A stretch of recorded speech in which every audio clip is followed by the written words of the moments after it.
Naku, mumuro. Sige, sige. Nasa yung x-ray mo, idol? Wala. Yung x-ray ko dito. Pero, ano na, mag-isang buwan na to. Ito, nabali. Nabali. Oh, pero isang buwan na, okay na daw. Oh, parang okay na siya. Complete displaced fracture mid segment of the right clavicle. Okay, putol. There is complete displaced fracture. Okay. Ibig sabihin yan, nabasag yan naman, malakas yung pagkakabangga mo. Malakas yung pagkakasimplang mo. Ay, grabe oh. Yan ang ibig sabihin ng complete mid. Gitna. Ayan, gitnang-gitna siya. Displace. Yan, displace. Dapat yan, nakaganyan.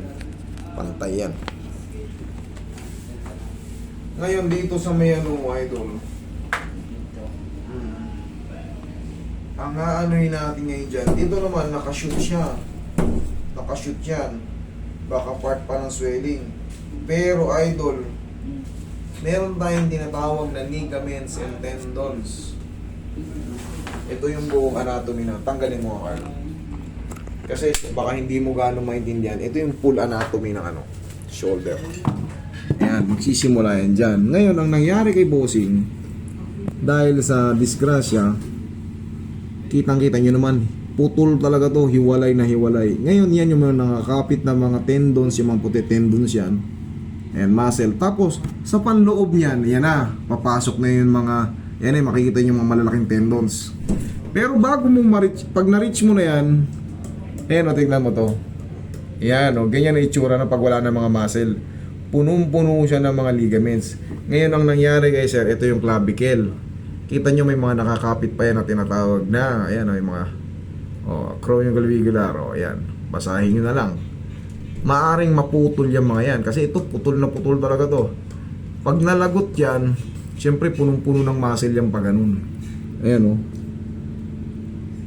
Pag naputulan ng mga muscle and tendons yan, possible na mawala yung lakas ng kamay niya. Pag nawala yung lakas ng kamay mo, syempre, gaya nito, kasi hindi lang butong pinagbabasihan diyan, punong-puno ng piyesa. So bakit ka nakaganyan? Walang lakas yung kamay mo? Wala. Nako, baka may ligaments cuts, mga putol na ligaments and muscle tendons. Pero mababalik pa yan, boss. Idol, ang pinaka-the best mo dyan is MRI. MRI, hindi ka pwedeng hilutin, idol. Putol tong ganito mo. Pinagagaling pa yan. Hindi ka pa pwedeng anuhin. Ang pinaka-the best dyan, under ka na muna ng pahilom ka muna. Tapos ito pa MRI mo kasi useless kung gagalawin ko to tapos walang lakas yung kamay mo.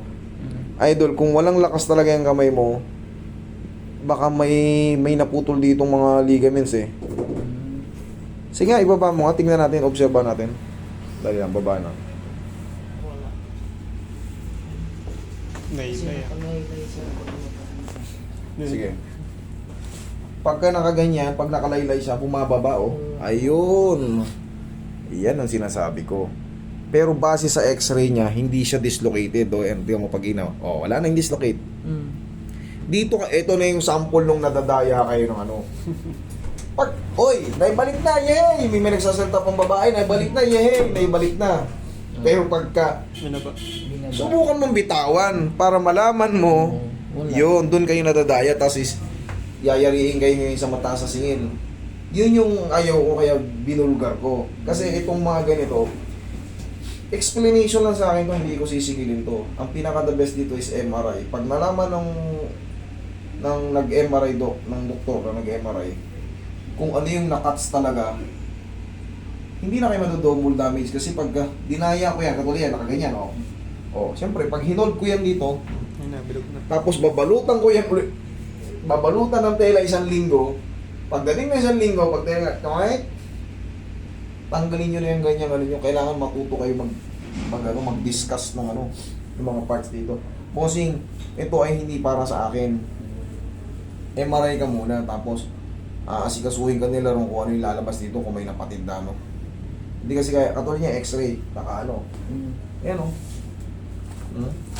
good ang position yan, pero hindi niya na ma-hold kasi may naputol na mga ligaments and tendons dyan. Possible possible kasi laki no. Tingnan nyo naman, oh. Hiwalay na hiwalay, dapat yan. Nagkapantay yan, isang pag-anon yan. Kaya nga diniscuss ko na kanina yung mga anatomy ng shoulder. Punong-puno ng mga ligaments yan, muscle, tendons. Pero pag tagal, babalik yan. Idol, ang kailangan natin dyan talaga muna lumabas yung MRI mo. Kasi pag hinilot ko to, wala akong magagawa. Masasaktan lang kita dahil gagalaw yung ano rito. Pag dinilan ko yan o ano man ang galawin ko dyan, masasaktan ka lang. For the meantime, tama yan na naka-hold muna ng ganyan. Tapos, palagi mo lang gagalaw-galawin yung kamay mo. Tapos, yung binilin sa'yo ng doktor, inumin mo muna yun. Inumin mo muna ng inumin yung mga binilin sa'yo yung reseta. Kasi, bago ka pa lang, sa edad mo, papasok ka sa 3 to 6 months healing process. Papasok siya sa ganun. Kasi, nasa ano na siya eh. Hindi na siya sa mid-age. Ilan taon ka na? 32 o mid-age. Sabihin na natin 3 to 6 months pa rin. Kasi pag bata pa, 1 to 3 months. Pag mga nasa mid-age, 3 to 6 months. Bago gumaling siya. Maghihilom pa yan. Fracture man yan, pero gumagaling yan. Pero hindi na siya perfect. Titigas na lang, maglalaman. Matigas na kaya? Maglalaman. Wala, bago pa to eh. Pero ang kailangan mo muna, suportahan mo muna ganyan. Tapos palagi mong exercise yung kamay mo ha. Palagi mong exercise yung kamay mo. Okay, yan, tawag doon MRI. Tapos pagkatapos nun, I-evaluate nila yan kung uoperahan. Ganun yun, idol. taas-taas mo pa yun. Tapos, Yan. I-evaluate na rin kung dapat pa nga. Pero yan, idol, wala kang gagawin niya kundi magpahinga muna. Waiting lang. hanggang 6 months. Okay? O yan, bilog na naman. O, bilog na naman. Bumabalik siya. Diyan kayo nadadaya ng mga mapanglamang or wala talagang knowledge about sa mga anatomy na ano. Kaya ang ano ko sa akin, hindi ako kontra sa kanya, magaling siya, marunong talaga siya. Ang problema, kawawa yung malalayong pinanggalingan tapos sisingilin mo ng over price tapos walang mangyayari. Kailangan, hindi kita binabara, kumbaga gusto ko lang alisin mo yung ganyan. Sabihin mo para hindi ma-false hope yung tao. Galing pa Dalhin mo siya. O kita mo, galing late eh. Tapos sisingilin ko na ano, hindi ko yan to sisingilin. Explanation lang para mapunta sila sa tamang para sa kanila. Para gumaling sila. Okay mga tren, salamat.